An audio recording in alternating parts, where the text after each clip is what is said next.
नमस्कार दोस्तों, आज का वीडियो आप सभी के लिए बहुत इंपॉर्टेंट है। कैसे? बड़े ध्यान से सुनिए कि हिंडनबर्ग जो है, जो पिछले साल जो 24 जनवरी को जो रिपोर्ट आई थी, ठीक वैसे ही एक रिपोर्ट हिंडनबर्ग ने पेश की है। तो आज हम इस वीडियो के अंदर हिंडनबर्ग की रिपोर्ट, हिंडनबर्ग क्या है, हिंडनबर्ग की रिपोर्ट क्या है और इस बार इस रिपोर्ट में किस पर आरोप लगाया गया है और आरोप क्या है, इसमें ये सारी बातें इस वीडियो में हम कंप्लीट करने वाले हैं। और अब इसके बाद अपनी राय क्या रहती है वो कमेंट बॉक्स में जरूर दिए। तो ध्यान से शुरू करें। पिछले साल जो 24 जनवरी को हिंडनबर्ग की रिपोर्ट आई थी, ठीक वैसे ही इस बार भी हिंडनबर्ग की रिपोर्ट आई है। और इस बार हिंडनबर्ग ने इन्होंने सीधा टारगेट सेबी के जो चेयरपर्सन है उसी को टारगेट किया है। सेबी, अब बात ये आती है, जो आप में से बहुत सारे साथी शेयर बाजार के बारे में नहीं जानते होंगे तो आपको बता दूं, सेबी SEBI जो होती है ये security exchange board of India है। ये क्या करती है, ये भारत देश के अंदर शेयर बाजार के अंदर जो काम हो रहा है, जितने भी शेयर खरीदे जा रहे हैं, बेचे जा रहे हैं, वो लोगों तक सही पहुंच रहे हैं, नहीं पहुंच रहे हैं, उनकी निगरानी जो रखता है वो सेबी रखता है। और सेबी क्या करता है कि उनके अंदर जो लोगों, उनके जो मार्केट के अंदर भाव हैं उनको कंट्रोल करना, पूरे सिस्टम को अपने अंडर रखने का काम किसका होता है? सेबी का है। बुच जो सेबी की चेयरपर्सन है, उन्होंने उस अपनी रिपोर्ट के अंदर उन पर आरोप लगाया, कथाकथित आरोप है ये अपने आउट ऑफ इंडिया के अंदर ऑफशोर इंडस्ट्रीज के अंदर क्या है, सेबी चेयरपर्सन की हिस्सेदारी है ऑफशोर इंडस्ट्रीज के अंदर, जो इंडस्ट्रीज के अंदर। और जो ऑफशोर इंडस्ट्रीज वही हैं जो अडानी ग्रुप जो है, इनके भाई जो आउट ऑफ इंडिया जो काम करते हैं, जो फंड का जो साइकिलिंग चलता है वो ऑफशोर इंडस्ट्रीज के माध्यम से ही चलता है। ये आरोप हिंडनबर्ग का है। और बात उन्होंने यहीं तक नहीं रोकी, इन्होंने एक, इनके जो माधवीपुरी बुच हैं उनके पति धवलपुरी बुच पर भी आरोप लगाया है। आरोप क्या लगाया है? इन्होंने बताया कि ये धवलपुरी बुच है, ये ब्लैकस्टोन एक कंपनी है, ब्लैकस्टोन कंपनी के अंदर सीनियर एडवाइजर है। तो सीनियर एडवाइजर है तो क्या है कि उनने आरोप ये लगाया है कि ये सीनियर एडवाइजर हैं और इनकी जो वाइफ है वो सेबी चेयरपर्सन है। तो इसके कारण जो इनका जो फंड सर्कुलेशन है, इन्होंने उसमें भी कुछ क्वांटिटी बाई की हुई है। अंगोरा, एक सिंगापुर के अंदर एक इनकी कंसल्टिंग फर्म है अंगोरा पार्टनर्स। जो अंगोरा पार्टनर्स है उसमें भी जो सेबी चेयरपर्सन है, जो माधवीपुरी अंगोरा पार्टनर्स जो है उसके अंदर भी माधवीपुरी बुच के क्या है, कुछ शेयर खरीदे हुए हैं।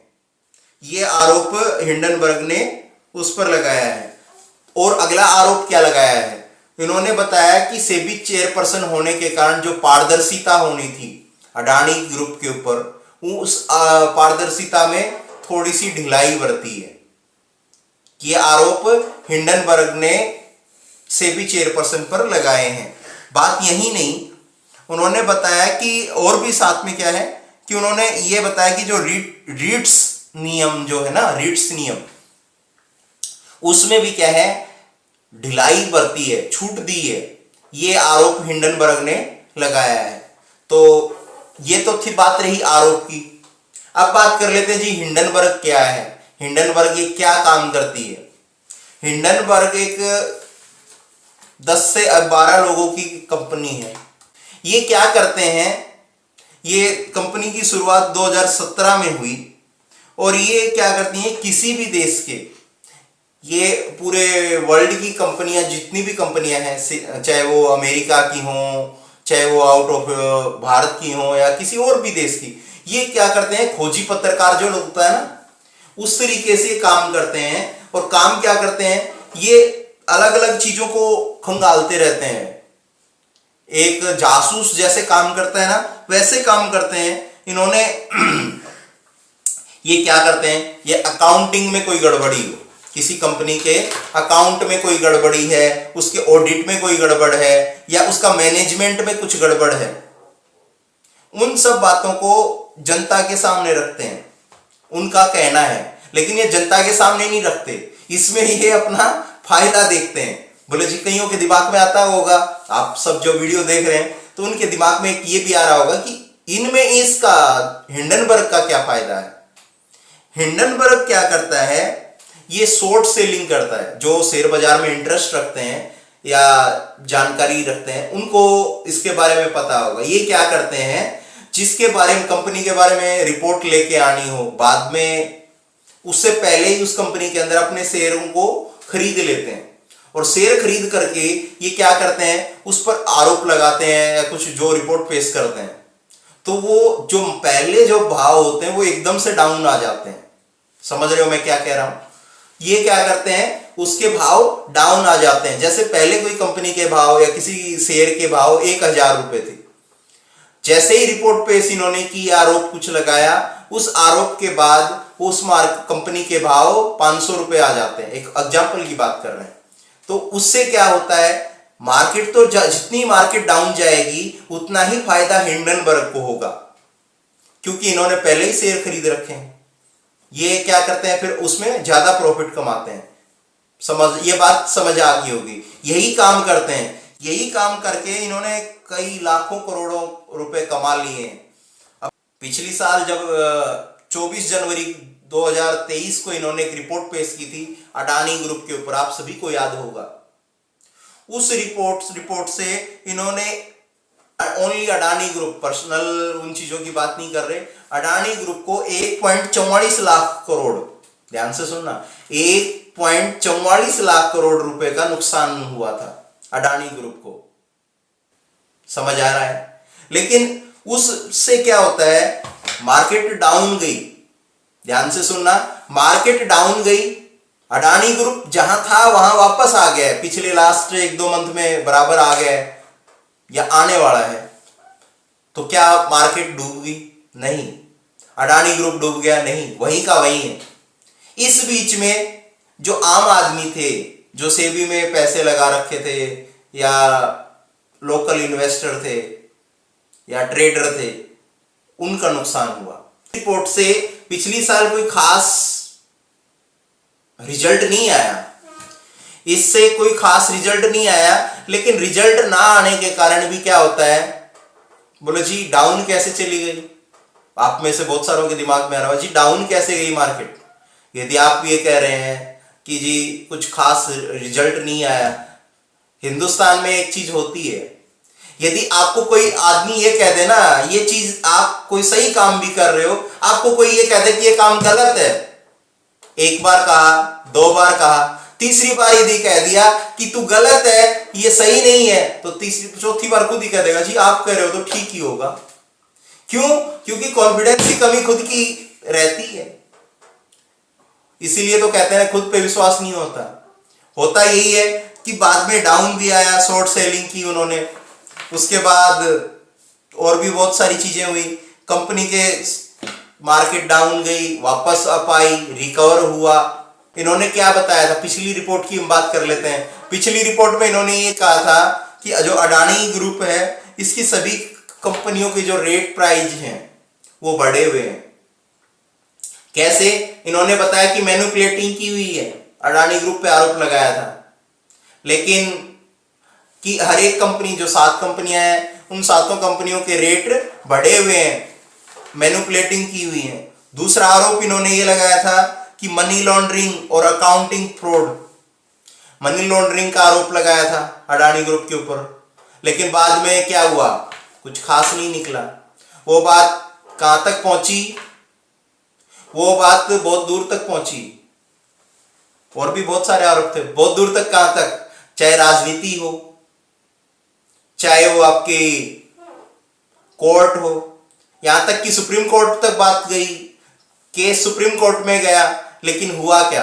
कोई निष्कर्ष नहीं आया, क्योंकि कोई था ही नहीं फ्रॉड। लेकिन इस मामले में हुआ क्या, मार्केट डाउन आई और हिंडनबर्ग पैसा कमा गया। ये बात समझ आ रही होगी। तीसरा आरोप इन्होंने क्या लगा था, 2 लाख करोड़ का इन्होंने बताया कि अडानी, लास्ट रिपोर्ट की बात कर रहा हूं, 2023 में जो रिपोर्ट दी थी उन्होंने, इस 2023 की रिपोर्ट में बताया था कि अडानी ग्रुप के ऊपर 2 लाख करोड़ का कर्जा है। और क्या था, मॉरिशस जो सेल्स कंपनियों के बारे में जिक्र किया था। तो कहने का मतलब निष्कर्ष क्या निकला, मेन बात यही है, पिछली साल वाली जो रिपोर्ट की बात मैंने की, इसमें मेन निष्कर्ष क्या निकला कि इन्होंने आरोप लगाया। बोलो जी, आरोप से कोई निष्कर्ष नहीं आया, लेकिन ये हिंडनबर्ग पैसा कमा गया था। ये बात आपको समझ आ रही होगी। लेकिन बोलो जी, क्या ये कंपनी अभी इंडिया में एक ही बार हुआ है? आपको दिमाग में एक चीज और आ रही होगी, जो आप सब देख रहे हैं या सुन रहे हैं, एक दिमाग में ये आ रहा होगा, क्या हिंडनबर्ग ने आज से पहले एक ही बार अडानी ग्रुप के साथ ही किया है? नहीं, इन्होंने अडानी ग्रुप के साथ नहीं, आज से पहले ये 36वीं बार है, 35 बार पहले कर चुके हैं अलग अलग देशों पे, अलग अलग कंपनियों में। लेकिन 35 बार इन्होंने किया, हर बार ये क्या करते हैं, इनकी कंपनी छोटी सी है, 10 से 12 लोग हैं या 20 लोग हैं, लेकिन ये आरोप लगाते हैं और उस देश का या उस कंपनी का क्या करते हैं, बंटाधार कर देते हैं। चाहे आरोप पता नहीं सही है या नहीं है, वो बात हिंडनबर्ग जाने, कंपनी जाने, लेकिन निष्कर्ष क्या है, इससे नुकसान यही होता है कि जो आम जनता है, आम जो लोग हैं, वो क्या करते हैं, मार्केट को डाउन बेचना शुरू कर देते हैं और फटाफट निकल जाते हैं। समझ आ रही है? लेकिन एक चीज मेरी ध्यान से सुनना, मार्केट भी वही है, जो इंटरेस्टेड है उनकी बात कर रहा हूं। तो समझने की चीज ये है, जो आप सब रिपोर्ट की मैंने बता दिया, आप सब खुद देखना कि कल जब मार्केट ओपन हो तब क्या होता है। लेकिन ये इस बार ये क्या करते हैं, ये सीधा टारगेट करते हैं, जब भी इंडिया, भारत जो देश है वो टॉप पे पहुंचने वाला होता है, तभी उसकी टांग खींचने लग जाते हैं। समझ रहे होगे? जब अडानी जी टॉप 3 या टॉप 5 में थे 2023 में, इन्होंने एक आरोप लगाया, टॉप 3 से सीधा टॉप 7 पे पहुंचे, टॉप 10 में, फिर टॉप भी जो टॉप वर्ल्ड के टॉप 15, टॉप 20 जो लोग थे उनसे भी बाहर हो गए। लेकिन कैसे? एक आरोप के कारण ही ना। लेकिन कहीं सिद्ध नहीं हुआ। अब खुद एनालिसिस करना और किसी पे विश्वास मत करना कि क्या है क्या नहीं है। खुद देखना कि किस पे आरोप लगाते हैं, क्या होता है। यदि होता भी है तो इन्वेस्टिंग जो फर्म वाले हैं वो समझ के काम करना, कि टिके रहो, डटे रहो। इस बार दिखा दो कि रिपोर्ट कुछ भी दो, सही दो, जो है वो है। और हाँ, 1 मिनट और, जो इन्होंने इस बार जो सेबी पे आरोप लगाए हैं, इस बार जो सेबी में जो अपनी चेयरपर्सन पे आरोप लगाए हैं, चेयरपर्सन ने क्या किया, माधवी जी पे आरोप लगाए, माधवीपुरी भुज पे, और इन्होंने उसका रिप्लाई भी दिया। माधवीपुरी भुज पे जब आरोप लगाए, माधवीपुरी भुज ने इनको रिप्लाई दिया और इन्होंने कहा कि भाई ये आरोप सरासर झूठे हैं। इन्होंने बाकायदा जो रिपोर्ट आई थी उस रिपोर्ट का जवाब दे दिया है कि, और ये आज नहीं, बोलो जी भविष्य में एक एक चीज का मैं जवाब देने के लिए बैठी हूं यदि कुछ भी होता है। लेकिन इनका मकसद हिंडनबर्ग का यही होता है, देश के अंदर क्या है, मार्केट को डाउन लेकर के आना और खुद के पैसे कमाना। समझ आ रही है? ये सब काम हिंडनबर्ग के हैं। क्योंकि मैं बैठे बैठे देख रहा था तो इस रिपोर्ट के बारे में पता लगा, मुझको चलो बता देते हैं, क्योंकि जो साथी हैं अपने जो देखते हैं, क्योंकि मेरा मानना तो यही है कि जो आप सबको नॉलेज है तो आप तक पहुंचनी चाहिए, ताकि आपको भी कुछ ना कुछ अपडेट रहे कि क्या चल रहा है देश दुनिया में। और ये वीडियो आपको कैसा लगा उसके बारे में जरूर बताना। और साथ में दोस्तों, एक मन में एक थोड़ी सी वो कुंठा जरूर है। आप सब वीडियो जरूर देखते हैं, व्यूज भी बहुत आते हैं, लेकिन एक जो सब्सक्राइबर वाला रेशियो है वो कम है। आप में से 85% लोग ऐसे हैं जिन्होंने सब्सक्राइब नहीं किया हुआ है। समझ आ रही है?